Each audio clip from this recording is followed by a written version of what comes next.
welcome to That Moto Show with Dirt Bike TV's Jay Clark and producer Donnie Bales.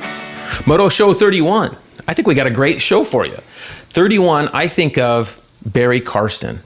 Do you think of, I don't know, who else do you think of as 31? Man, it's so funny. It's a number that I don't think of much. Right. It just but I think Barry Karsten had it a year or two or three. I don't remember how often, but he had it. I do remember him having it. Did you see that little blip they did on the Northeast Riders, and they brought up Barry Karsten and his son's racing like a Privateer 450? Yeah. Barry Karsten was this cool dude because he would race at Supercrosses, both classes, 125 and 250. A lot of guys did that, but he was one of the ones that made a living doing it. And he rode Suzuki's, so you get really good contingency with Suzuki's over the years. So I had another good friend that I went to high school with. Chris Young. Yes, and he did it a bunch out west here. Out west. But he pretty much, for the most part, at least later, stayed out west. Yeah, I think he told me he made 8 total mains together. With both bikes the same night. Both bikes same night. Pretty gnarly. There was other nights, like Barry. Barry did the same thing where he would make one and not make the other. And then occasionally that would come together where he'd make both. So cool. All right, so cool. I couldn't imagine riding one main event. Right. And they're heading back, Supercross is heading back east. So we got Foxborough, Boston, Massachusetts, right? Yep. And then what else is back there? Philly, right? Philadelphia. And then they're going to New Jersey. East Rutherford. And then I think it's Denver after that. Okay, so 4, but 3. I thought there was 4 Northeast rounds. Is there 6 rounds left? I don't know. But anyway. Whatever. We're going to get off. Yeah, we're off topic. But anyway, before we get too far started, remember to email me your questions, tech questions, things like that. Remember to do that. Also, I was going to promote our Dirt Bike TV shirt. It's right here. Donnie can show a picture of one right here, right now. Okay. So you buy that actually through Decal Works. And if you use our code, you get 20% off. And so that it kind of covers shipping and tax and all that. Nice quality shirt, too. It's not like junky or anything. No. Great job. Nice. Yep. Okay. So what's been happening lately is I got a few more. And today, actually, you like the high vis? They call this? I just thought there was a guy coming to work on my street when you showed up. So I went to the train museum with my family. There's the logo for the train museum. But it is high vis for the train guys and also for, workers. And so it gives me some street credit when I roll into the gas station. Yeah. I look like, I'm going to get it more dirty. I want to get it more, I want to work in it. The ends of the sleeves have to be destroyed. Yeah. So I will work on that. So it's new right now. I've only worn it a couple times. And so now I want to get it more worn in. So I look more real world dude working. Yeah, when I pull into the gas station. Caution, men leaning on shovel neck 3 miles. Right. So anyway, love the shirt. Okay, so what's been happening? We got a little bit cool weather, which is cool, and we also had a little bit of rain. So I got some last bit of trail rides up in the Des. Yeah, I would say a little bit. You did a lot. Yeah, I got a couple more photos for you to run. So we got a couple more rides. We got another little snow, and Jim and I went out. I got 2 days that week up there in the Des. It was pretty good. And then some hill days, So the last time we were here on this show, Spencer was here. No Spencer today, unfortunately. But the YZ450 FX was behind you. Yep. Today we have the YZ250F, not an FX. And we're going to be shooting this one soon. Look how nice that looks. You like the camo, I know. Yeah, the camo's like I instantly loved I think I've probably made 4 comments on this bike, saw it at your house, and then I was like, this thing's amazing. Yeah, so 250F, the Yamaha 250F is one of our favorite 250Fs. This thing's really nice. Vortex from Jamie at Twisted, Recluse torque drive, Race Tech suspension. There's some of the highlights, and Decal Works, of course, makes it look incredible. So we got the Blaster Power on there. That's that new company. You see, you got Blaster right next to you, and over here, they're making a lot of new stuff for the power sports markets. They got 6 of these new aerosols, so that gives you a little bit of ideas there. So we took that trip, and then we took a trip to Utah. Spencer and I went dual sporting, and it kind of overlapped with the same time frame. You and Rado were going to be at this Rocky Mountain ride in Mesquite, which is southern. It's almost southern Utah. Like Mesquite's just northern Nevada. We literally covered all 3 states. Right, you stayed in Utah. Yeah, you stayed in Utah. So Spencer and I did a dual sport ride. On one of those trail rides I was telling you about, the last one, about a week, 9-10 days ago, I smashed my foot. I hit a tree, and it hit my handguard, which is good. But when it hit it knocked me off, and I got a 29-inch inseam. So I couldn't reach the cliffside over here, fell down, got myself back up, but it was a bummer. So how's the foot feeling now? it's tough. So it feels fine. Like I can actually run on it. If I have loose shoes, it's just the top right where you shift. So on upshift, it really hurts. Yeah. So I'm gonna try to ride tomorrow, Glen Helen, if all goes well, and then Spencer's wants to ride again when he comes into town on Thursday. So it just upshifts. I think that you're giving yourself a lot of grace saying you have a 29-inch inseam. Right. I think you're stretching it there. 28. Yeah. When people say how tall you are, I go, I used to be 5'7". Right. I used to be on a very tall, proud day. On that adventure bike ride, it's fine, but I put a bag on the back. Oh, how are you getting? I was wondering how you're getting on. Did you see me get on? No, are you stepping on like? I can't. I have to put the bike on the stand. Okay. And step over like I'm getting on a horse. Yes. Okay. So we stop, and I forgot the bag was there, and I'm at a dead stop. You did a high kick. High kick. And me, the bike, and everything went over. Never even came close to falling on the ride.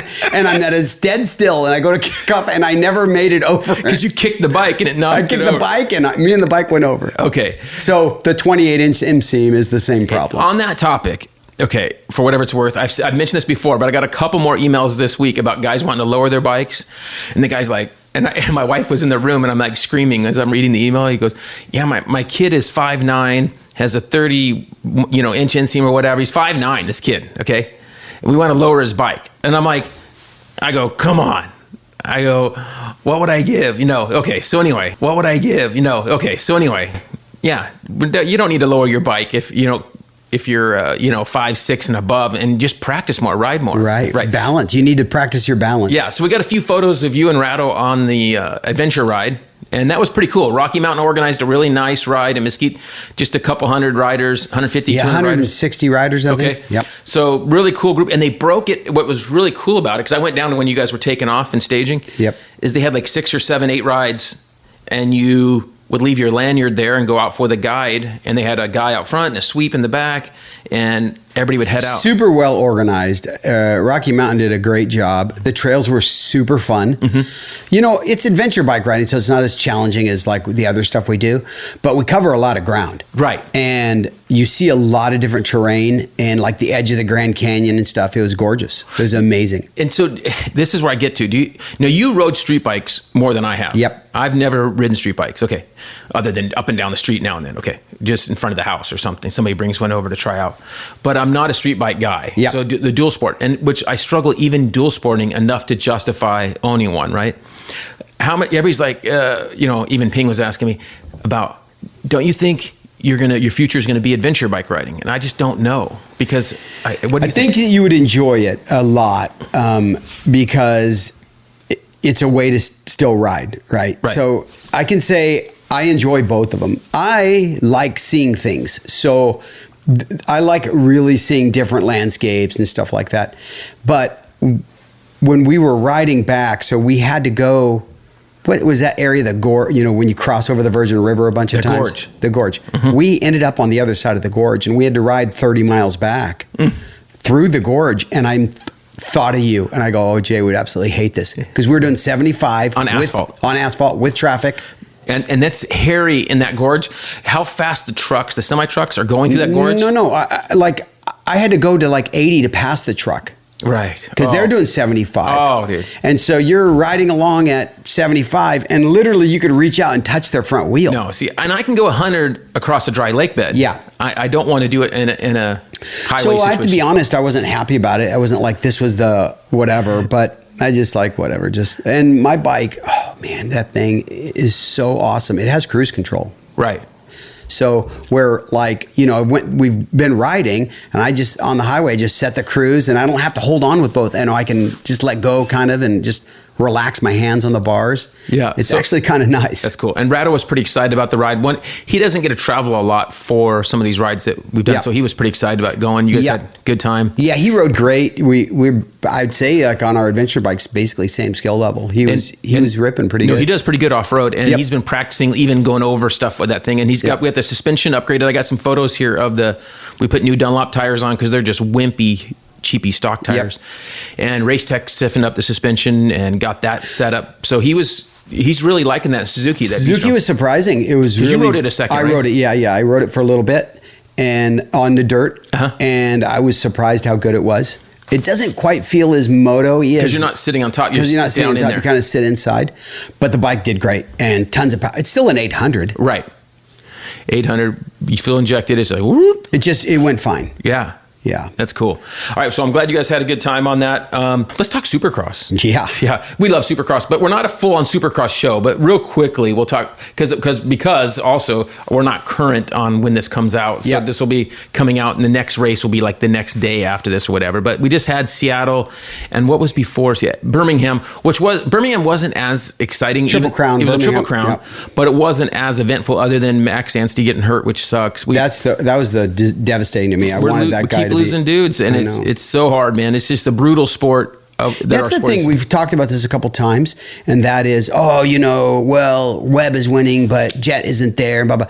Well, Jet isn't there because this is the gnarliest sport in the world, right? So Webb did it better this year to stay up and not hurt, right. And I think that Jet is obviously an amazing rider. I'm not taking something away from him, right? But I hate when people put asterisks on things. I think I said it on the last one. It just bothers me to no end. I don't look at our racing that way. Oh, but Jet is, I want Tomac to be there. That's the guy I want. Well, one of the coolest things, because also a weird thing that happened is Anderson had to go home. Yeah, that was weird. I don't know if he was there, I heard. Yeah, he was there, and he hopped on a jet and left. Okay, I was driving, so he had a family emergency. Hopefully all is well. You got to pray for him. Yeah, that it's nothing too serious, but I'm guessing if he left the race, I'm guessing it is pretty serious. Yeah. So hopefully all's well there. But what I noticed is, so when you just down, this has happened in past years, when you're just down to two dudes who are really the top two guys, in a way, it's even cooler because they get together quicker. Yep. So if that's a good point. You see what I'm saying? That's what I was like. Yeah. So let's say one of them gets a bad start and the whole field's there and they're still the top two guys. They got to get through Anderson and Barsha and they got to get through all these guys, right? And they're battling and maybe they don't ever make it up to the other guy that they could have a battle with. So now you got Sexton and I think we're kind of semi-guaranteed that Sexton and Webb are going to pretty much battle every main unless, knock on wood, no one gets hurt, right? Right. So that's the kind of cool thing is that their field is thinned out, is that we get this instant, we know we're going to get a battle. Yeah, that's for sure. So that part's kind of cool. That pass that Sexton put on like three guys at once was amazing. And right then you thought, oh, Sexton's you gone. You thought he's done. And he was. You're like, okay, he's done. But Webb, you can never count that guy out. And we were talking about before this, that it is, it's like, bears surfing, juggling, chainsaws while shooting machine guns, whatever. It's the most dangerous sport in the world. Yep. There's no doubt about it. I think bull riding's safer, the less chance of injury. If you looked at the numbers, well, you're only on the bull for 8 seconds. If you're lucky. If you're lucky. To make it, yeah. So anyway, and then speaking of Supercross news, so it was great. And then the Deegan thing was cool. But we did have a little bit of drama with him getting arrested, which was kind of fun. Guys, do you see his gear during the day? Yeah, 2 different sets, orange gear. He had high vis like he was in prison, but during the day he had like the prison stripes. I loved it. So they owned it. That class, that Cole Davies looked amazing, which he has at times already. So that kid is fast. Yeah, they got a guy there. So that could be a winner next year. That could be a guy. What do you think about the Deegan Beaumare? Who knows? We'll see how it plays out, but it's all fun and games. I don't think it bothers Deegan much. He likes to poke and prod, and so I think it gives him fuel. So I think behind the scenes, those guys say, "Let's do this and let's do that." It just feels like it's almost scripted. I don't think so. I know. I'm just kidding. I don't think so. I'm just kidding. Yeah. So the other bit of Supercross news we got, Rado sent us photos on the way here of Roxon. He must have flew red eye that night to get to Austin for the MotoGP, which I like watching some of that. It was kind of cool. I watched it. GL was there. Oh, he was there too. Yeah. Quite a few guys go. I've wanted to go. I've been to that facility. It's an amazing facility. Yeah. But anyway, Roxon was there hanging out with Ducati guys. Yep. So, of course, now it's going to be all ablaze, the intraweb here of him riding for Ducati next year. Right. Can't hardly argue it. It seems like a good fit, right? But they're supposed to be a Troy Lee team. He wears Fox. That's a long-term deal. So who knows how it plays out? But but Barsha was an Alpine Star guy, and they wrestled him away from Alpine Star. I think it would take a lot to wrestle Kenny away because the problem nowadays, you look for that brand ambassador thing as you're old. Yep. And he could be a Fox guy for the next 10 years. For sure. As an ambassador deal. So who knows how that plays out. I don't see him wanting to lose that. And Red Bull. Yeah, I mean, there's a lot. I've heard a lot of rumors about Ducati. They want a top tier guy straight out of the gate. Right. Well, who's available? Well, I guess a bunch of them are. Sexton's available. Yeah. So there's tons of good guys. But I heard Sexton wanted to stay with KTM because they've already developed this bike. Right. They've got, and they're It's not changing it next year. No, not changing it. So they want to stay with it. Just keep going. Yeah. It sounds like the way to go to me. The new videos we have up, we did your adventure bike before we left. Yep. So we're learning on this adventure bike stuff. We're new to it. The KTM is the only one that I found runs tubeless in the front. And so when we changed it the first time, I'm like, okay, we'll just put it back. Then you went on a couple rides and you write me and you go, hey, my bike's losing air. Like overnight, it lost like 10 PSI or 15. Yep. So you're like, oh, I said, take it off, go put it in the pool. You put it in the pool and you send me a video. It's leaking right at right where the tire meets the rim. So either, rim's cracked or whatever, but it was just dirt in the rim. So we took it off. I called a few adventure bike guys we know, got some tips, and they said, yeah, you put tubes in them, man. You could put some ultra heavy duty tubes in there, and that's this solution. Also, I talked to a few people. We're going to probably end up running smaller rims on the KTM and play with that because Donnie's mainly you're not doing 100 miles an hour Nope. for hours and hours. You're doing more dirt. I want to do mostly dirt. So we're going to skinny up the tires front and rear a little bit. Hey, so I got a funny story. We'll talk to Colin. So we go on the adventure bike ride and the rear is still tubeless, right? Yes. And I brought tubes with me, but I left them in the van. And so for most of the ride, Rado and I got a late start, right? And so Rado and I were by ourselves. So I was so cautious about clipping anything sharp, right? And then we caught up to a bunch of guys and I know they had tubes and I passed them. So after that point, I didn't care. I was just mashing everything. You did the math. I get a flat here, these guys are coming. Yep. Okay. Ask Rado. I told him that. Well, this is one of the most common things. I get guys asking me all the time for me to break down what's in my tool bag. I've talked about that, like what I carry in the trail. We carry minimal stuff. Zip ties, an 8, 10, and 12, some cutters, things like that. We carry basic stuff because I always say I don't want to carry any more weight than I already am carrying, right? Extra. So my tip is ride with somebody who does carry a bunch of stuff. Yeah. That's a good tip. Yep. The other video we have up is the YZ450 FX, which was here last show we had behind you. And then those next 3 days in a row, Spencer and I rode that thing a bunch. We got a bunch of good content on it, made a good initial video. We really liked the bike. I don't want to give it away too much, but we rode the RX last year, 450, and that was really good. This wing feels right on in there. It comes with softer ECU settings, and the GYTR tuner is actually really easy to use. Nice. And it makes good differences. Like Spencer threw in a tame one, was actually slower than a 350. Almost, it was too slow. So you can actually just really slow the thing down. It's kind of impressive. The original GYTR software a few years ago you couldn't do as much.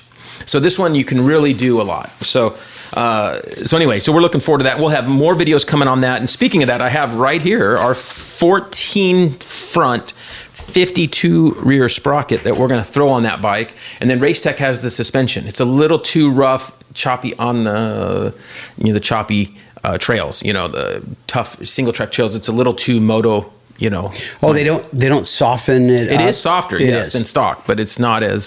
So I think we could use it a little bit plusher in there. But Yamaha's known for having the best. It's still good. Don't get me wrong. Okay. And I rode it back to back with the 250 FX and a couple bikes, and it's really good. Everything else I compared it to had suspension done already. So stock suspension is really good. Power's not too bad. The stock ECU, so the stock FX comes with a toned down map in the blue setting. And when you click that thing, it's totally rideable. I think I'd be fine riding that bike on the trail, no problem. So, no big deal. Okay, so what's next? I think let's do a few. We can get onto YouTube comments. Oh yeah. Okay, so you want to go first? What do you got? Yeah. Griffer Rich. All right. CR250 epicness. This man reminds me of my father, just full of life and energy. I always have to say that I love motorcycles. Having bikes around will keep you youthful. It's touching. That is very touching. Isn't it touching that I remind someone of their dad, and his dad's probably passed away. It's a fond memory. So I'm glad I could be your daddy. I see. This man is you. Yeah, I get it. So, what about the guy at the Rocky Mountain thing that came up to me and said that you were right there, and he said, you taught me more than my dad. You taught me more than my dad. Well, what'd I tell him? Yes, you said better than me because I didn't have a dad. So I got to be that. You're every man dad. Every man's dad. All right. Yeah. So next one we got is, this is on the KX500 build, which we got a lot of these. I had to delete like 3/4 of them. Oh, really? There's just too many. Oh, so many good comments on the KX500. So many. This makes me want to go fire up my green 2-strokes, and that typically don't run, that I don't do much of besides look pretty. Always, how does he say this? Always default to the newer push-button 4-strokes nowadays. This is Jim Himes Jr. And so this is my problem with these we build these cool 2-strokes, like these old ones. Yep. At the end of the day, most guys that can afford to build up a 10 grand bike or 20 grand in this case, you prefer to still ride your nice current 25 4-stroke electric start EFI, all that. So that's what happens to a lot of guys, I feel like. I think you're right. That's kind of what's... Listen, I love that bike. I actually keep it in a vault so nobody could even see. It's like in a hermetically sealed vault right now. But yeah, I prefer riding. Unfortunately, my 350 is the best thing I've ever sat on in my life. I can't argue with you. Yeah. All right, on the Kawasaki, the KX500 build. Been waiting for someone to do an auto clutch content on a KX500. This is from About 2 Strokes. Okay, so what we felt like is, hey, we built this bike long ago, and we go, hey, it'd be cool to test an auto clutch in this thing, because our biggest fear is kind of that chug and stalling it in a turn. And then even though it's got that decomp, it's cool to have to kickstart that thing on the track. We're 20 years out of practice of kickstarting bikes at the track. Yeah, I still have to kickstart it like next to the stand, even though I have the decomp. So it was a great addition. And that's really what we mainly go over in the video, but it really is just a great addition for that bike. Yep. This is on the KX500. I got 2 of these that mention this. This is Travis. Says, did you see the rear shock spring compress when he revved the bike? That's one reason they stopped making them. 500s vibrate so much. So it was at the 131 mark. I had 2 of those guys bring that up. Here's another KX500 one from Rockman. What a killer build. But if you need to have a compression mod on a 500, you're not a man enough to ride one, in my opinion. So he's calling us out, saying we're not man enough to ride a 500. But does he ride one or have one? I don't know. Right? But anyway, it was pretty funny. All right. On the KDX 200 piston change, man, you guys did well on that. Looks like a decent, unmolested KDX. I'd have bought it too. Yeah, so that was your buddy we bought that bike from. Yeah. And great bike. We haven't done much with it since. We have a video coming out soon with the KDX 200 versus the RMX 250. And we have new pistons in both, and we have new clutches in both. So our next step is we're going to put chain and sprockets on them both, kind of make them more trail worthy. And then we're going to get some good trail day. But Spencer keeps saying he wants you to do full builds on them. Yeah, we're not going to. Yeah. No, I got better things to do. Tell him he can do full builds on them. Yeah, he doesn't got to. He'd want to get paid to do it. Oh, yeah. Yeah. All right. So next we have another KX500. He said, this is JS. Better than new. I'm old enough to remember that people didn't want them when they were new. Too big, too much power, too hard to ride fast, hard to start, vibrated. This is like a factory bike though. So what people forget with these 500s, everybody's want a ton of money and they are cool. They all think they're cool. But remember in 98 through 01 or whatever, when the CR500s and the KX500s were ending, no one was buying them. Couldn't sell them. They couldn't sell them. No. So it's funny how now there's this desire for them. I think just to be cool, I don't see very many people buying them to be their main squeeze, right? In fact, I think I've probably seen more KX500 in crates, like new in crates than any other bike when you come across new old stock. Yeah. You know what I mean? I've seen several of them and they want top dollar for them now, but they're wanting over 10 grand. Yeah, I saw 04 last year, an 04 that they wanted like 12 grand. It was new in the crate. In the crate. Yeah. And was that like the last year? Yeah. Range? You had to be right in there. Yeah. Okay, so here's another KX500 quote. You're going to love this one, Donnie. Yeah. This is from Rob. Just more proof that Donnie's a cool guy. Listen, I like Rob. I want to hang out with this guy. You know, it's like unlike my other friends that abuse me all the time. And then in the KX500, the B's, he writes the same thing about the shock spring. Oh, Just yeah. talk about how that thing shakes. Did you so even much. notice it before these guys mentioned it? No. And then, so this guy, Joe, the blacksmith. Yeah. So I'm hoping he's made a tire stand for himself. Right. Because if he's welding. He should make it out of like black have an blacksmith anvil at the material. bottom or Anvil, something. yeah. Mhm. Yeah. Such an iconic bike. Really hope to see an in-depth comparison between a KDX and the RMX. And he says he's picking up a 94 RMX 250 Monday. He was like all excited. So again, we have that video coming soon. You'll like this one, Donnie. Yeah, No name Chrome. No name Crumb. He's recommend premix ratio 32-1 premium and testosterone. That's pretty good. So the KX 500. Oh yeah. So then the KDX 200 one. When I put the piston in, he says Jay Clark kicks a new piston with "Hey Dudes" on #legend.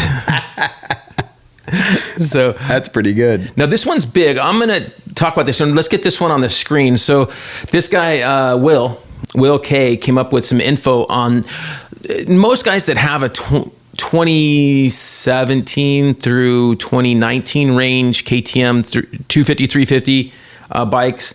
Those bikes had a plastic oil pump gear, and we did some videos on that, and you can go back to our videos. Well, he found out that he says KTM has created steel gears for the 24 models for both the intermediate gear shown in this video and the smaller oil pump gear.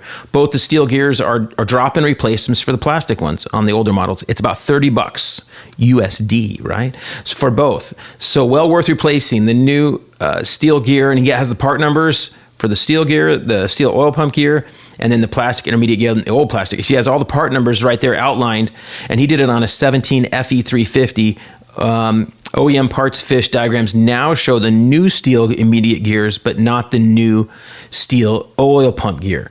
Had to navigate the 24 models to see that one. So thanks to Will for How much of a problem, like realistically, So is the plastic gear? So here's the deal. If it was a problem, it was a big problem.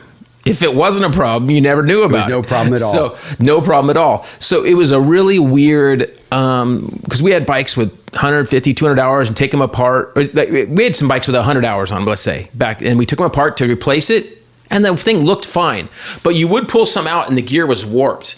So the gear had a little bit of warpage, and then that thing could then, once it would get warped, it would wear out. And once it would wear out, it was too late. You were riding, it would then skim the gear, clog up the oil pump, just grenade the motor, because then you're starving the top end. So then the cams get stuck, valve train buckets, the whole deal, and then many times it'll hit the piston.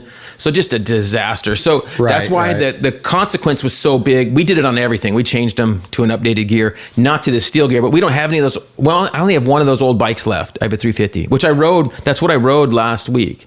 Oh, there's these two gears. So there's one for the oil pump itself on the left side, and then one for the idler gear on the right side. Okay, that's what I was like. And it's not too big a job. We have a video showing how to do it. I see. So this one's not bad. This is Power Skier, and he's talking about one of our best two-stroke builds we did. And he says, big tanks are super expensive. Why not carry fuel bladders? Well, first of all, I have no problem with guys. I get guys write me all the time, and they're just needing a little bit of fuel, and they don't. No problem. We carry a backpack, and you could put fuel in there.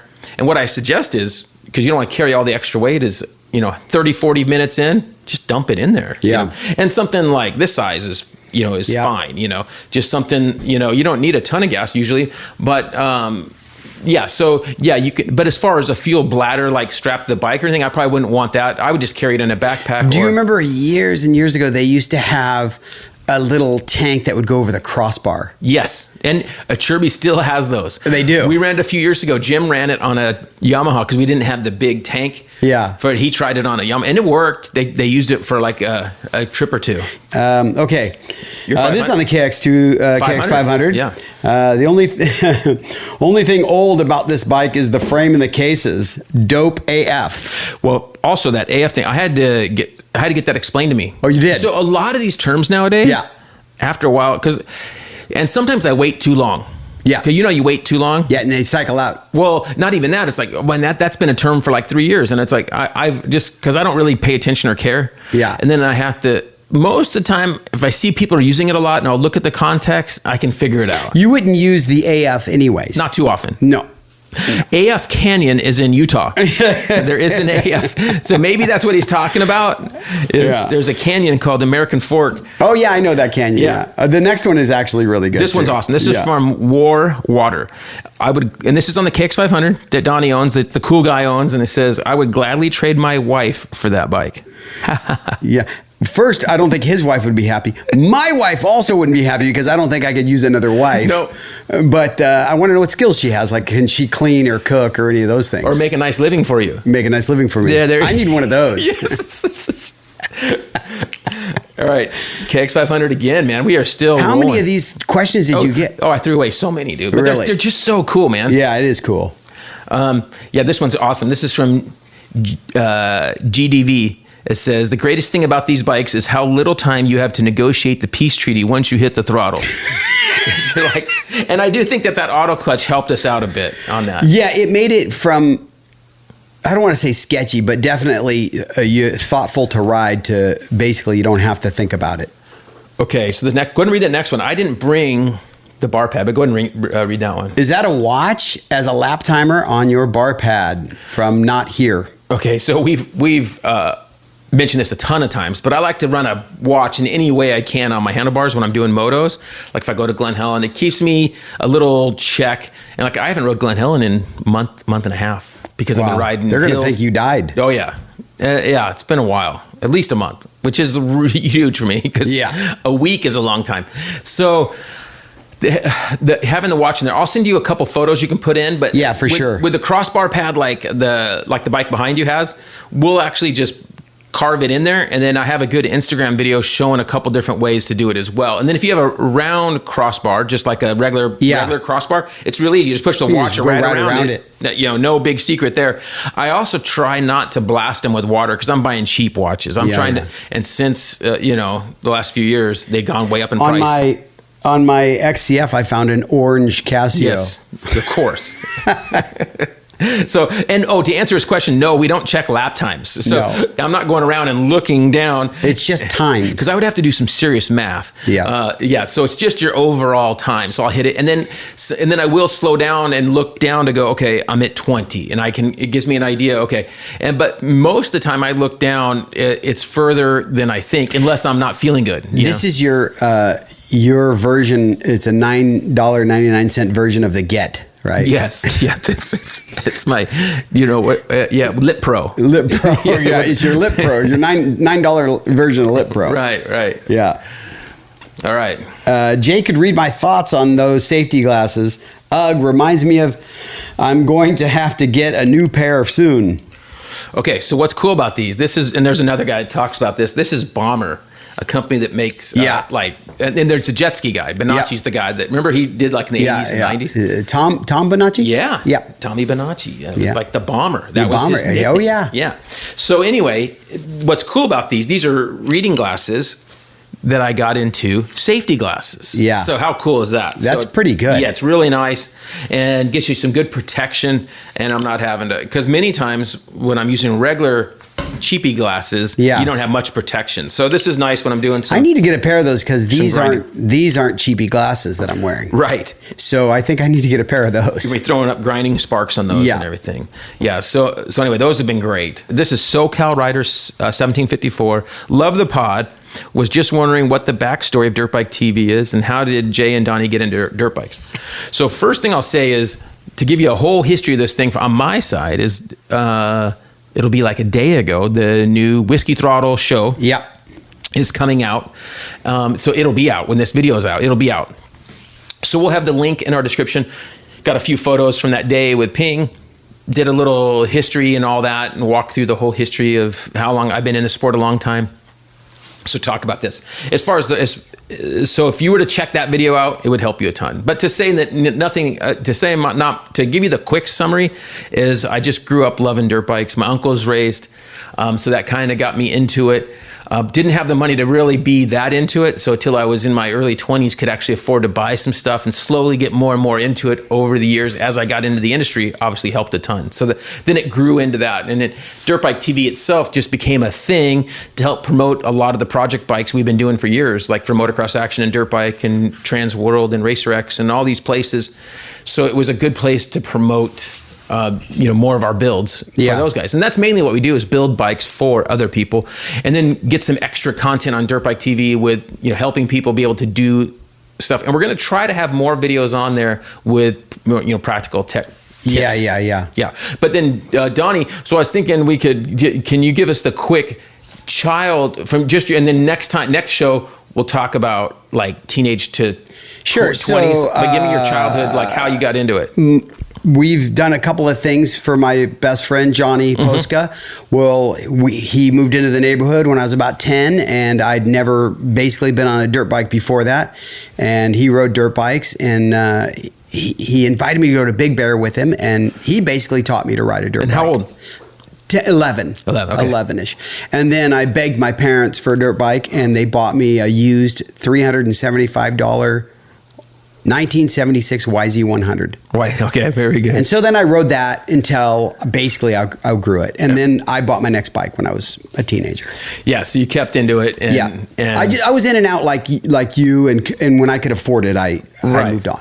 Okay. Yeah. But Johnny basically, and him and I are super close today. What was the first bike you rode with him up at Big Bear? It was a 79 KX80. Okay. Yeah. And at Big Bear, where were you guys going? Well, his dad had a cabin. So were you guys riding close to the cabin? Yeah, and we just ride around his cabin. Okay. And there was a lot more like open areas. It was way more open areas, and we just so he made a little track, and then he'd take a turn, and then he'd go, go ahead and do this and do that, and he was already.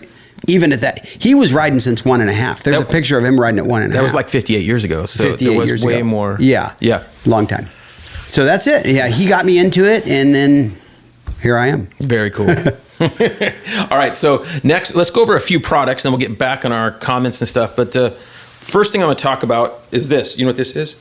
Yeah. It's a gator. Gator. And I always thought they looked silly. Neck gator. But when you go out, so the way this goes. It looks silly putting it on. Yeah. So it goes like this, and it just sits right here. Now, when you stop, if it's cold, you can go like this. It covers your ears.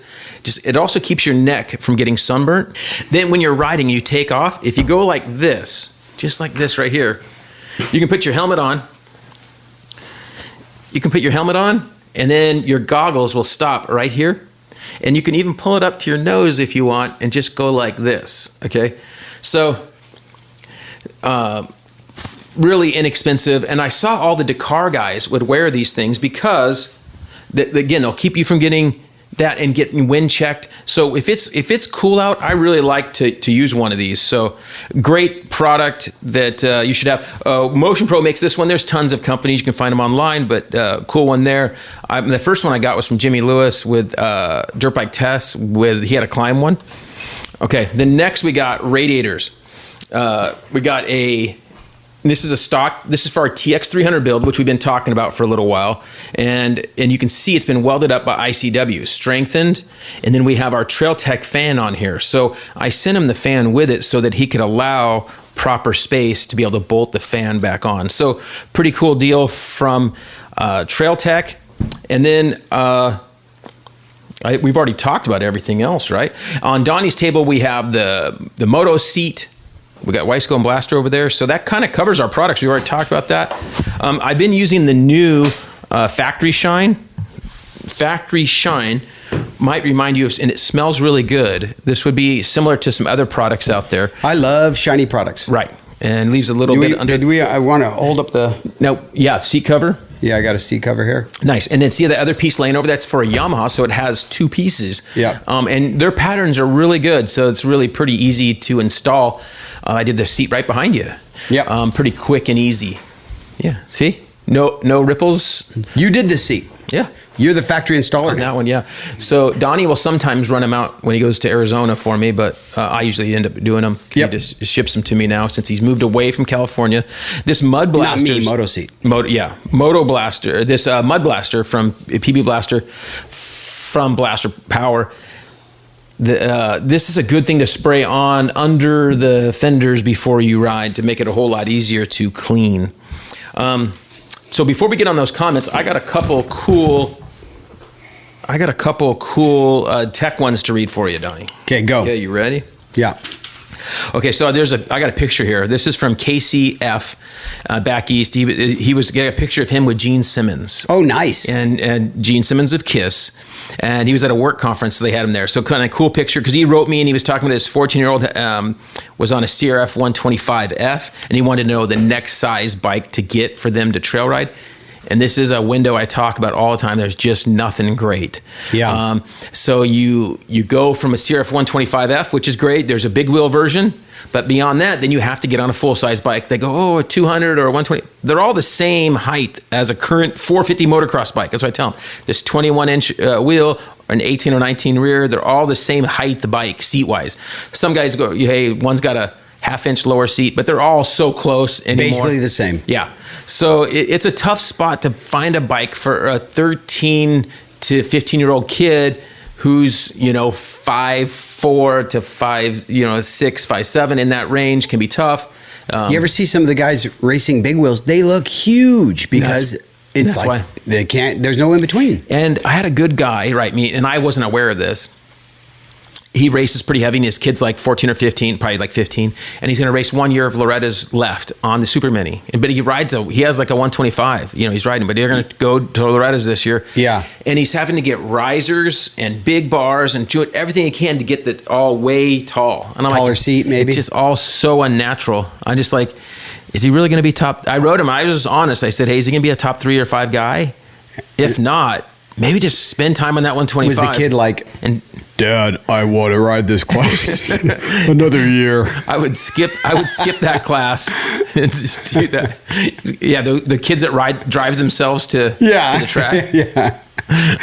All right. So then we got. Could you imagine my kid? I've seen 16-year-olds riding Super Minis. Could you imagine my kid trying to ride a Super Mini? He's huge. Yeah. Kenneth B says, you guys run 32-1, right, on 2-strokes? No. Okay, but we run 32-1 on 125s and under, 40-1 on 250s and over, 50-1 on 250, 300 trail bikes and bigger. So there is no blanket answer. Sorry, they want some magic deal to fit everything. And I get a lot of guys wanting to, even on their 125s or 85s, they're getting a lot of goop at the tailpipe or whatever. So they want to. Yeah, I know that's the answer. Okay, but they want to just I didn't say anything. They want to run it at 50 or 60-1 or 100-1. That ain't gonna work. Yeah, I'm like, but your crank needs that oil. Yeah. So the crank, main bearings, all need that oil. You need that lubrication. You need the oil. So if you're getting a bunch of goop and you're running 32-1, your kid's not fast. That's fine. My kid wasn't fast when he's there. You can lean the bike out. Just bring some plugs. Bring some plugs. You're gonna foul plugs too. Yeah. And silencers are gonna be all coated up. But the easiest way is to lean the bike out, and don't let anybody fast ride the bike while it's leaned out. Get the packing material in the exhaust just saturated. Oh, saturated. Yeah. I did one the other day. Oh, that KDX 200 was really bad. All right. This one's really cool. I got some cool photos for you to put up here of Gary D. He's from the Northeast. He lives in New Hampshire. And he's on by Boston, and he says back in and there's a cool picture of his tugboat here on the dock. Yeah. He's got his tugboat in the background. This is like a man's man.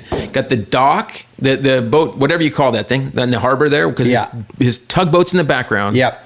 Right there on the water, and he's building his tire stand right there, welder right on the docks. So how rad is you couldn't probably be around, like maybe a lumberjack would be maybe as gnarly, but the guy that runs a tugboat, that guy's going to be the gnarliest dude on the planet. I would think so, because they're getting up in all kinds of weather. And just the stuff how dangerous that job is. Yeah. So, you have to be tough. So this guy's cool. So he got his kids into riding.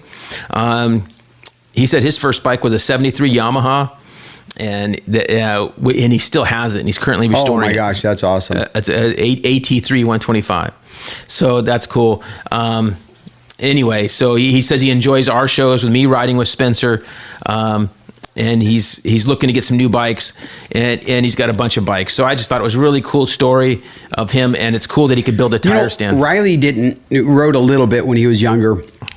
But now he's starting to express interest in wanting to trail ride. Well, now that he can ride a big bike, I think it's going to be better. Because he just never was the right size for any bike. Right. But he's just started going, I want to ride more.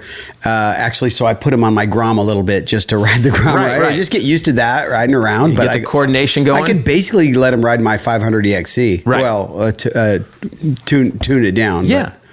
It'll be good. Yeah. That'll be fun. So we got to get him out. Yeah, for sure. Okay. And then we got Curtis K from Utah. He says, hey, Jay, I received a foam cannon for Christmas, and I've used it once this year. The pressure washer on the foam cannon will get used a lot. The truck, trailer, cars, bikes. If you have a foam cannon, what soap would you use? The foam cannon is nice spray. And I got some cool pictures of it here. He sprays across. A lot of guys like that look of spraying the entire bike, and it's got that foam on there. I don't know if it makes a whole lot of difference. Okay. I do. So here's what I suggest. If you're going to do that is rough out the bike first. Get it 3/4 clean. I like to lay the bike on both sides. Get it 3/4 clean, stand it up, and then we'll spray it down. We use scrubbing bubbles. As far as what to put in your foam cannon, I would say any soapy stuff that's no, but they have to put specific foam stuff in those cannons because they won't foam up the right way. Okay. You know, I have some of it over there. My detailer gave me for one of my cars. Yeah. And it's specific stuff that foams up. Yeah. So maybe guys can... But we know that washing a bike is 75-80% mechanical. Right. It's scrubbing. And in the power washer is what's lifting that stuff. And that's why it's good to use like a product like the Mud Blaster, something that's oily, greasy, that's going to leave a barrier and make it a whole lot easier to clean. Definitely spraying before you ride. And then but get the bike wet first, rough it out 3/4 before you spray it with whatever foam cannon you're going to do with soap. We'll go around and spray the whole bike with soap and let it soak in there, because if you just spray it on top of the dirt, you're not getting to the plastic or into anything else. So that's the big thing I would do to help you along. All right, so back to my bomber glasses here. This Styles B, this one's really interesting. This dude, he must have money to burn because he wanted to test a couple different bikes. He says, I bought both because he is messaging me emailing me on a couple bikes. He says he bought a 25 250 XCF and a 25 YZ 250 FX. I had the KTM stock ECU mapped and cam mod on the KTM. I can't remember what shop did it. He's down like in Florida area, I think. And he had a shop down there do it. The KTM pulls noticeably harder from bottom to top than the YZ, but it's not a fair comparison because he didn't do any mods to the Yamaha. And so he wants to know if he gets the ECU done or a dual injector on the Yamaha, can you make it as fast as the KTM? And he says the KTM feels like it has a 270 kit compared to the Yamaha, but the KTM, the gearing, the ratios and everything, they pull so much harder. It's a way stronger bike in many areas. So as far as a XCF type bike, I think the KTM is pretty awesome. Yeah. The FX is more of a Moto style bike that is really good in certain places. I would say that's more Moto-y, right? If that makes sense. Yeah. All right. So it was pretty cool. Biggie and Dambo. What's to say? Hey Jay, love the show. Watch it whenever it comes out. I appreciate your content. I have learned a lot. My question is about tires. I have a 24 RMZ 450 with the stock tires. Those are the BS ones. I'm looking at some Dunlops and wondering which ones you could recommend. I have a small moto track on 20 acres in Minnesota, and the dirt is a mix of, you're gonna love this, rocky gravel, sand, and a little clay. It does get very dry and hard packed in the summer if we don't have much rain. Thanks again. Okay. So he wants, I call this magic wand tire. He wants a tire that's awesome in the sand. Right. Awesome on the clay. And the gravel. And the gravel. And he wants it, and he didn't say so, but I'm sure he's going to want it to last a long time. So there is no magic tire. So what I would say in this case is, this is where you want to have an extra wheel. 100%. The front you can get away with, and like a Dunlop MX-34 or AT-82 front will cross all that terrain just fine. But this is where you want to have a extra rear wheel. Spend the extra money, get a rear wheel complete, and then you could have an MX-53, which would be great for the clay hard pack when it's dry, hard summer. And then you can have an MX-14 or an MX-34 on for when it rains or is sandy, muddy, that kind of stuff. That's what I would do. What about just an AT-82? 82, Not going to be as durable and as much grip as that MX-53 on that clay. Okay. That's my thing. But yes, if you could run it on the other wheel, but I think you're going to want that MX-53 wheel for those dry, hard. I know what that track's like. He's not watering it. It's just going to be a track that's just total blue groove. The MX-53 is amazing. Yeah, it is amazing. Yeah. All right. So we got one from Jason. He says, hello, my bikes. Uses around 2 liters of gas. I've gotten a lot of similar questions to this. You're going to love this, that he's figured out how long it lasts, of gas per hour. Oh, excellent. I'm not even racing or hard riding. This is just cruising second and third, going faster here and there through the woods. Oh, it's Jensen, by the way. Okay, the air screw mixture is currently at 1.5. Making it slightly rich. Someone told me to back it out to 2. It shouldn't be as greedy on petrol, so he's not in the US of A. But it may be slower. The 2-liter deal gave it away. And more of a chance of it blowing up. What are your opinions? Okay, thank you. And we've actually been going back and forth on some stuff. He's got some pretty rich jetting in his bike. But regardless, I tell these guys, this is a YZ125, by the way. So you can back out that air screw and see if it runs better, but you're not going to change how much fuel you're using very much at all. So anything you do jetting wise, guys are thinking that they can jet their bike and it magically save, this much fuel an hour. Like, it's not going to do that. I don't know what a liter looks like. How many liters in a gallon? 4. Okay. You're not ever going to save even a quarter of a liter. Right. Okay. For 2 hours, you're not going to save that much fuel by jetting. Yeah. So these guys want to lean out the bike to save fuel, and then they're going to blow up their bike. So get you a can like this, put it in your backpack full of gas, and go ride. Yeah. Yeah. So, or buy a big tank. Yeah, you're just not going to save any. There's no. It wouldn't even be a thimble full of fuel. A thimble. You know what I mean? A thimble is right. That is exactly right. All right. So we are ready to move on, man. How are we doing on time? We're doing good. Yeah. Did you want to say anything about this? Oh, that's your UTV. Yeah. That's in dirt wheels. Like a couple months ago. Yeah. We finally got the dirt wheels out with your 4-seater. You got rid of your race one. You went through that phase. Yes. What do we call that phase? What you would GA? Yeah, you would call it something that we shouldn't say. All right, so that phase is over. This one isn't though. I really enjoy this. And this car. one you ride the family around on. Yeah, we have a great time. The whole family can fit in. Does the dog go too? The dog is sketched out on this kind of stuff. All right, so the dog doesn't go. But we've gone out and explored mines and stuff like that, and it's a lot of fun, honestly. Okay, it's not dirt bike fun, but. At least you can do something with the family. But I let the kids drive it, and I don't care. It's great I think it's great for kids to learn. No, they driving both. skills. Carly has driven both this and my Bronco. That's cool. Yeah. All right. And she's 10. Your granddaughter? That's cool. All right. So. I was just telling the story that you get mad at me because you actually have grandchildren and I don't, and I'm older and I still have a daughter that's the age of what would be grandchildren. Yes. That's good. It's cute. Yeah. Grandpa dad. Grandpa. Right. So we're back to our questions. We got one from Moto. Why do you push the pin in through the bottom? This is on the KTM foot peg pins. And the reason is on the left side where the kickstand is, if you don't, it will hit the bottom of the cotter pin and the kickstand won't fully come out and engage. So that's the main reason we do it. And so we could do it just to the left side and then put the other one in from the top, but it just seems kind of silly. Then we might as well just make them matching. Yeah. I've done them both ways, so it doesn't matter. But with the kickstand, you have to do it. On the bikes without I'm saying it's not going to come out. No. And guys lose their mind that we're doing it backwards, but there's many of the race teams running backwards. Yep. So it's like 50-50. I see many of the race teams running them upside down. Have you ever had a foot peg cotter pin come out? No, not me. Right. Yeah. That's what I'm saying. Right. No, because it's not going to happen. Right. If you know what you're doing, yeah, and you're not putting some like little tiny. I saw somebody had a nail through there one time, or a zip tie. Right. Yeah. All right. This one's awesome, dude. This is pretty good. Okay. This is on our removing the exhaust. Yeah. Devin Sevo said, I removed my spark arrestor 4 years ago. The force caught fire, and I'm writing you from jail, dude. he's got a good sense of humor because I know he's not in jail for starting a fire with his dirt bike. They let him have YouTube in jail. I'm sure. Yeah. But when we're just cutting the screen off, those are just on moto bikes that just go to private tracks. Moto bikes. Where there is no fire restrictions, there's no spark arrestor requirements because you're on a track. We do not take spark arresters off for trail riding. All of our trail bikes, because all of our trail bikes are bigger. And most of our trail bikes, all of them, the dual sports, we don't need any more power. We have them running good. The tiny bit we'd gain would be a run a little bit better without them. It's not a big deal. When you're riding at 8,000 and 10,000 feet, it doesn't matter. Yeah. All right.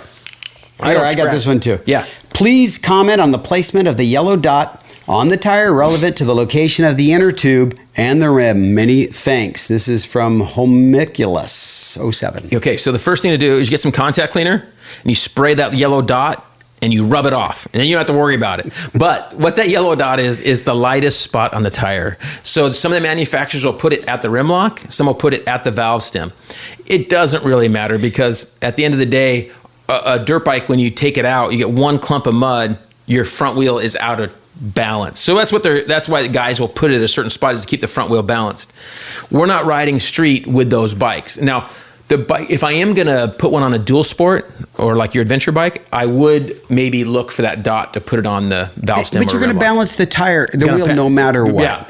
But it might make it a little easier for you. On the front tire video we did, you balanced the wheel. Yes. So let's talk about this for a second.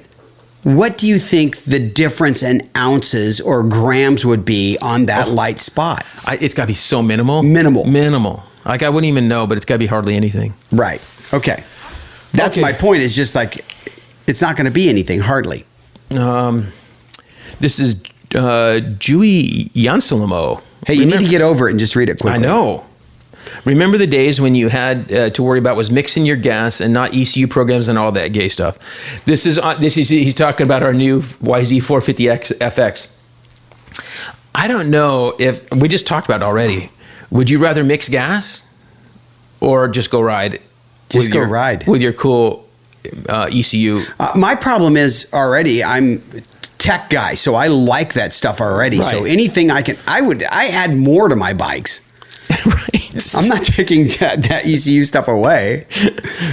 All right. So Heston Blum. Oh, hold on. You got to read this one. This is from Fish Marlake. Heston Blumenthal doing bikes now. Yeah. So this is kind of, remember how people said I looked like the guy from First Blood? Yes. What's his name? Brian Dennehy. Okay. So now they're saying I look like this guy. Okay. So I'm going to have to look up Heston. And I'll send you photos. Okay. So I look at the guy. And he's like a cook in England. Okay. And of course, he's way fatter than I am. He has lost some weight. Okay. But on top of that, not to make fun of it, but now he's got some psychotic disorder the last 2 years. So he's like a rich, famous cook guy, like a crazy cook guy.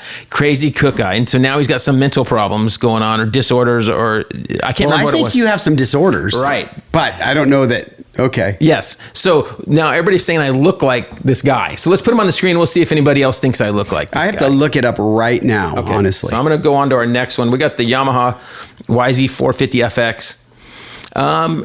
How much can you make it feel like the 350? I know it's a 450 and it's a big boy motor inertia, but with the motor having backwards design with the airbox and fuel tank, I've heard it's still pretty nimble. Did you guys feel that at all? And I say, yes, I love the FX. As far as making it like a 350, I don't think, and I think that's Yamaha's pitch, right?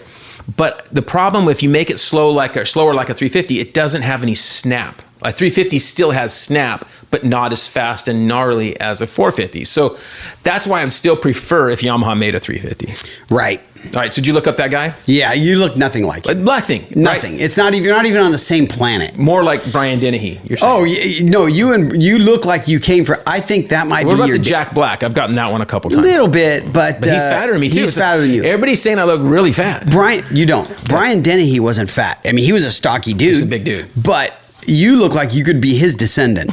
This guy, you're not even a distant cousin. And believe me, I'd like to shame you, but I can't do it with this. All right, so we got another one on that YZ450FX. It's Stephen Douglas. Yamaha would sell so many 350s, and this is about the FX I mentioned. And then another guy Preaching to the choir right there. Yeah, the Mad Monkey 3. Please make a 350FX Yamaha. So non-stop on that. You know what we should do?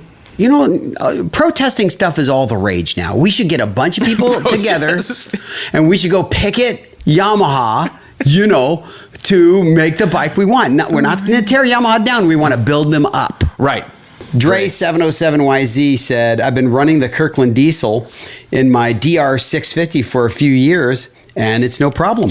Yeah, so we brought that up last show. Yep. That somebody had sent it to us, and so I'll be curious to get a few more people's feedback if they're using that. For sure. All right. So Dustin K says, it'd be nice to see a bike, that bike being tested on single tracks in the woods in Washington and Oregon, and this is on the YZ450FX. So our plan is to ride this bike on single track. Yeah. Later this spring, we plan on being some desert stuff. And then as we get into June and July, we'll be able to get to some mountain single track. So that's Sure. our goal. So we do plan on getting it to some mountain single track. I don't know that I'm going to get to Oregon and Washington, but we'll be in Utah and north of there and all that. Okay. So, and this is another YZ450FX, which is cool. He says, I have a 24. I'm considering the hydraulic clutch. Ran a 2-hour hair scramble and my arm was dead from the heavy clutch. I kind of can't argue with that. It's pretty heavy feeling stock. And so we're going to put in the new Recluse torque drive because I do some work for those guys. So we're going to put that in. It's an Apex. Sorry, it's an Apex. It's the whole system. It has pins on the inner hub and special pressure plate, all that. So it makes it turns it more into a KTM setup, you know? So we're going to put that whole setup in there. And then I'm going to put the hydraulic clutch on. So I'm going to get one. Back when I had a 426 a long time ago, I got a hydraulic clutch for that. But, you know, but that was it wasn't a real deal. No. It ran to an arm. Right. This is legit where they have it going in. And we think that the problem is number 3 and maybe a few other racers of what's held up it going on. Number 3 says, so I have one. No way, Jose. Yeah, so GYTR has one, and the kit's around $300. That's it. With the whole Brembo, it's a Brembo lever just like the KTM with a 9 master, so same that's on your 350. The line and the slave going into the cylinder. Yamaha's next bike is just waiting for the number 3 to retire and then they can bring out a bike. So I have to agree that we are going to test the hydraulic clutch, so everybody can be ready for that. And this is Going Fast with Frank. That's probably one of the best YouTube names I've ever heard. Yeah, Going Fast with Frank. Love the bomber glasses. Love the bomber glasses. So I'm guessing Frank is somehow involved with bomber. So I'm not sure if that's the Frank that works there that I know or whatever. He's an inheritance of bomber, you know. And this is the saddest one. I want you to read this one, and then we're going to talk about this. I almost teared up when I was reading this to Sarah the first time. Yeah, all right. So Keith Williams, he says, I wish I had friends to ride with. I ride alone. I love riding my YZ250F, but it gets boring alone. That is sad. Yep. So lots of things. We are fortunate. We have a plethora of friends to ride with. Well, and here's my thing is I never had, when I moved out, you know, every place I moved in life, I moved back out to California. I remember going to Paris, didn't know a single soul in like 91, 92, pulling up, parking, and talking to the dude next to me. Talking to another dude across. There's a few people that I met back then that I still am friends with and ride with today because I just went and talked to people. Yeah. Like, this isn't hard. And for our sport, if this guy would just roll up to a riding area or to a track on a practice day and go talk to the people next to him, he will make a friend unless he's completely crazy. Well, we have new ways too. There's riding groups on Facebook and... Yeah, he is riding a YZ250F, so he's on a moto bike. I think trail groups are a little easier to maybe find those groups on Facebook that do rides every Wednesday night or Saturday morning or whatever. So, but with moto, you just simply go park next to somebody. Is nice because most people are pretty cool. We're all like-minded. Yeah. You just pull up. So I have a hard time wrapping my head around it. Unless you just don't make friends. That is sad though, man. It is so sad. Now, if he lives in California here, he's welcome to reach out and he can meet us at Glen Helen and ride with us at Glen Helen. Anytime. All right. Yeah. All right. So. This is on that. I just talked about this. This is on that YZ450FX and the hydraulic clutch. This is from Rob Reed. He says, does the hydraulic clutch? He says it does come with a 9mm master cylinder. Oh, I see. That you guys try on a Recluse. He wants to know if we're going to try the auto clutch. We're going to do the Apex first and try that first. He said that it comes with a 9. So KTM and Brembo, with their master cylinders, make a 9 and a 10. So our 500s and 450s come with a 10, which is a harder pull. And then the 350 and 250s come with a 9. And so it sounds like this Yamaha kit's going to come with a 9, which is kind of what we prefer for trail bikes. For moto bikes, even a 250, I kind of like that 10 on there because it's almost like a cable. Like it's a little harder and it keeps you off the clutch. We put a 10 on mine. On your 350? On my 350. Yeah. I think it's better on moto. Now, I probably wouldn't do it on the trail bike as much because the trail bike, the problem is pull. Yeah, you want to. Your fingers are dead. Your hand, like the guy was saying, your hand's dead by the end of the ride, right? Yeah. Like so, you're like, oh man, it's killing me because you're pulling the clutch in a ton to save it. So anyway, that's my thought on that. That's why I like those 9s. Right. But the 10's good on the big bikes or motocross bikes. Right. Okay. Right. All right. Go ahead. Free ride moto. It sounds like a bellyache to me. I don't know. Dude wants close to 10,000 when at best you're getting 3,000. It's a 250 that's 30 years old and a pain in the arse to find parts for. Well, the parts have all been found. So right, he don't have to find parts for it. I still have a couple CR 250s for sale. So anybody wondering, we still have some. Free ride moto is not buying one. Right, and I tell guys as soon as anybody asks, I tell them, hey, it's more than a current YZ 250. So if you want a two-stroke 250 to ride, go buy a brand new one. If you want something that's awesome and a piece of nostalgic, then you buy a classic. And we know that Kawasaki's coming out with some too. Right. So that's cool. So you'll be able to buy two strokes to ride. So it's kind of funny people get like that. But anyway, so we do have a couple bikes still left. Keyboard warriors, right? Yes. So we got one on your adventure. We changed out the tire on yours. Yep. This is kind of interesting because this gives us some thought. We're learning. Mike Boiling, he says, "Hey Jay, I'm not running a rim lock. Did you switch? Switch it on his 1090 and flatted under hard braking without a rim lock. So on his big bike, it's a 1090 is a lot bigger bike. So and I'm sure this was a lot of street use. He's grabbing front brake. Yep. And it would then the tire and the tube would be able to move and tear off the valve stem out of the tire, out of the tube." So that's something we're going to consider in the future as we get those, because right now the rims are so big, it's hard to even find rim locks. Yeah, I think running the tubes like we're going to do and doing on the front, we need to convert it to rim locks. Right. It just has to be done. Right. I just don't think I'm going to encounter that because first I'm not braking that hard on the asphalt. Right. You'd have to be like coming into a school bus. Stop. I'm doing a stoppie. Plus, I mainly want to just be on the dirt. Right. I mean, I'll do pavement, but. Yeah, so I think that's going to be our next future. But I think we're going to research this thing with Faster USA on making the wider rims. Yeah. Okay. Again, must know dirt bike hacks. We called it 125 things, but it really should be called 133. I recounted, yeah. With my short attention span, I had to stop and rewind old guy talk to repeat, since there's so much great information learning from guys with decades of experience, no nonsense tips, invaluable, right on. So that video is, and then the next one is the same, Duncan Forever, best dirt bike data dump ever. Oh, that's a good one. Yeah.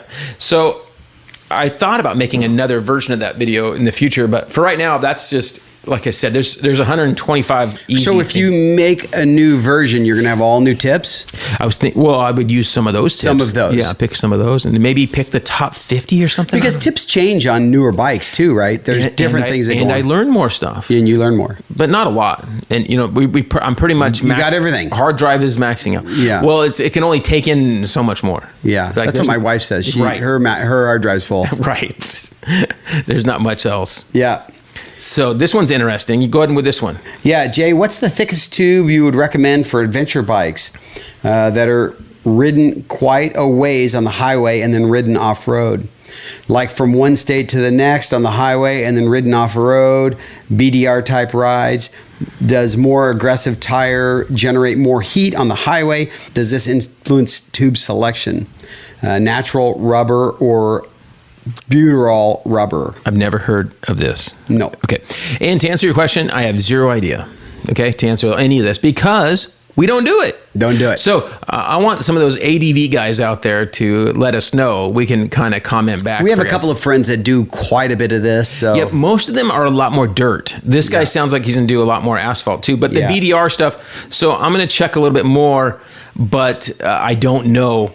I don't see any downside to running the thickest tube you can. Yeah. So when we showed up at this adventure ride, there were people with their bike in a little tent, like a pop-up tent. Yeah. And, I was with Rado and I'm like, no, dude, I'm showing up my Sprinter with the bike in the back. I'm not riding here. Staying at the Hampton Inn. Staying at the Hampton Inn. All right. So we don't know. We're going to hopefully find out more of that soon. Hey, is that our last one? That's the last one. No way. That's it. No way. Yeah. Okay. So now it's just time for a CD. Yeah, let's do CD. Short. You didn't tell me what you were bringing. Short show. It's still hour and 15 minutes. Okay. This is LA Guns. Oh boy. Okay. So what happened with? I watched a few interviews with Tracy Guns. Yeah. Okay, so Tracy Guns is a guitarist. Yeah. And he would have been the Slash in Guns N' Roses. That's where the Guns comes from, in Guns N' Roses. Mm-hmm. Now, he was really young, like really young. That was the problem. And like he was wearing braces. Wow. Yeah, playing at the whiskey and stuff. Like, that's what he said. He just said it was just out of his deal. Does he probably wish he had stayed in Guns N' Roses? Maybe. And was Guns N' Roses be what it is without Slash? Yeah. Does he make that lick of Paradise City? I mean, like those kind of things. But Axl forced everybody out anyway. Right, later, yeah. Yeah. But then we come back when we can make a bunch of money. Yeah. Yeah. And do never-ending tours. Okay. So LA Guns is really cool. Got No Mercy. This is the first album, like 88. No Mercy, Sex Action, One More Reason, Electric Gypsy, Nothing to Lose. Ooh, we'll skip that one. Cry No More. One Way Ticket, Hollywood Tease, Shoot for Thrills, Down in the City. And then Ballad of Jayne is on the second album. Really good ballad, obviously. It's called a ballad, right? Do you know what Jayne it's about? No. Have you heard the song, right? Yes. It's about Jayne Mansfield. Oh, it is? She crashed the car, yeah. Wow, yeah. Died out there. Yeah. So I don't know how they, latched onto that, because that was like 30 years before. Way before, in the 50s, 60s, early 60s? Yeah, so I don't know when it was. And late 50s? Yeah, she crashed her car. I think it was in Central Cal too, like James Dean. Yeah. I don't remember where it was. Maybe because I'm thinking of James Dean did his in Central Cal. Yeah, like up by Paso Robles area, I think. Somewhere up there. So anyway, so LA Guns, great band, and still playing live today. She died in 67. 67. Yeah. Oh, that's so old, dude. So old. That's so old. So long ago. That's a long time ago. You can't get much older than that. That's 58 years ago. 58 years ago. Yeah. That's so weird. All right. So they still make good music. I just saw them. I've seen them twice, I think, in the last few years. Oh, you did? Yeah. Saw them with Tesla, and then maybe with Tom Kiefer. With Cinderella. Yeah. That's very cool. Great band to check out. LA Guns still making good music today, even have a new album. They've had a couple new albums that are plenty good stuff. So check out LA Guns. I think that's it. Oh, we got rides coming up in our race. So in April, in the middle of April, we'll be at the two-stroke race at Glen Helen. Yep. And on Friday night before that, I'll be at the Rose Bowl. Yeah, I'm upset about this. Yeah. What? I'm just going to the Rose Bowl for a football game? No. What is it? AC/DC. AC/DC. Probably the last time ever be able to see them. Yeah, one of my favorite bands. Right. And they still sound pretty good. Yeah. And the type of music they sing, and as long as they can play well, which they still do, I've listened to some of the concerts, the way he sings, it's fine. Yeah. Yeah, so it's going to be cool. So AC/DC, Rose Bowl, it's like April 18th How old are those guys, you think? 75? Yeah. For sure. Angus and Brian Johnson. Rock is a young man's sport, I thought. Right. Did you see somebody's posting Brian Johnson? He used to sing like kind of disco light rock. I saw that. Yeah. Pretty rad, huh? Yeah. So we got that. And then the two-stroke race will be on that Saturday and Sunday that weekend. So we'll be out there at that two-stroke race. Dave has a two-stroke for me to share and do a couple laps on. Are you going to be riding number 30 or is he going to be riding 33? We're going to do 30. Yeah. That's how much I care. Yeah. about it because I'll just be going slow. Well, and he didn't want to do a 3-gauge because he said that's an off-road guy. Oh yeah, I want to do 30, 33. You should bring I would just get something printed up and just slap it on there as a joke. That would be rad. It would be so funny. David is very image moto focused. He wants his bike to look. He's like, moto guy. Moto guy. He does not. So if I had a 4-digit number, dude, you should get like go to NPGC and get one of their 3-digit numbers, the yellow. No, but it's like, but they're like 4 digits because it's like R269. Yeah, and I would bring him and put him on there when he wasn't looking. He would lose his mind. That'd be rad. It would be so rad. So we'll work on that. Yeah, I'll ask him for some numbers next time. Next time I'm with him. So we got that, and then we are going to try in early April to do this Moab Green River area trip. We tried last month. It didn't work out. Got hot and it was cold up there. And then we sent Spencer down here. We did the show last week. So long story. A guy wrote me today asking about coming on the ride. And I made it really clear. I'm the oldest, slowest, least skilled, shortest guy on the ride. So I don't want anybody worse than me because it ruins Spencer's and whoever I bring. If I bring Rado, it ruins their ride if anybody's slower than me. You go, well, you're ruining the ride. But at least my level is here. They know that, and they're here like on the trail. I don't want anybody less. Well, you're also the organizer of the ride. Right. You get some advantages. So I did. He hasn't wrote back yet because I was a little firm. Hey, just make sure. You've watched my videos. Do you think you're in there? You know? Yeah. So we'll see. All right. So anyway, so that's going to be like, we're thinking around the 11th, 10th, 11th, 12th, somewhere in there. We'll see. I'm going to be right. You're gone in paradise. That's why I asked if you were going to be around. Yeah. All right. So that's it. Is that our whole show? I think that's it, man. I'll make some notes and send you some cool photos to add in here. So thank you guys for supporting the show. It's been fun, right? Yeah. Anything else? Do you have a question? You forgot. You stopped preparing a question. Well, yeah, okay. I stopped preparing. That's fine. Yeah, it's fine. Things progress and change. They progress. Yeah. so no, and you can look for that YZ250F video out soon on that build. That's a really cool bike, and I think that's it, man. That's it. Yeah, we covered a ton of stuff. Yep. Okay, dirt bikes are cool. Go work on your bike, ride, all that kind of stuff, and listen to our cool sponsors here. We'll see you guys next time. Bye. See ya.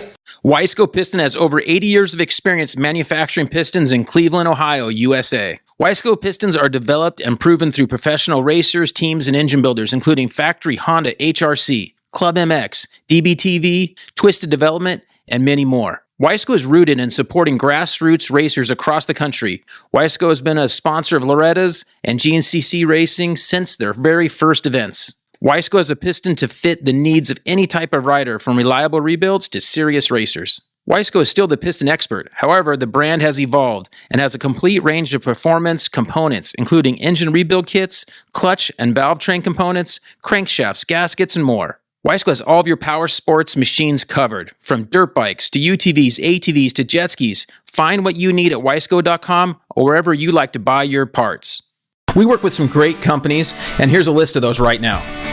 Dunlop Motorcycle Tires, Wiseco Piston, Vinco Air Shocks and Dirt Bike Parts, FMF Exhaust, Decal Works Graphics, Pro X Racing Parts, Recluse Clutch Revolution, Motion Pro Specialty Motorcycle Tools, Works Connection, Uni Filter, Klotz Oil, Cometic Gasket, MX Plastics, JE Pistons, Cardo Systems, ODI Bars and Grips.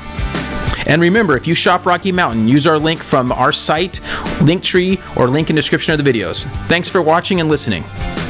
Don't forget to like, comment, and subscribe.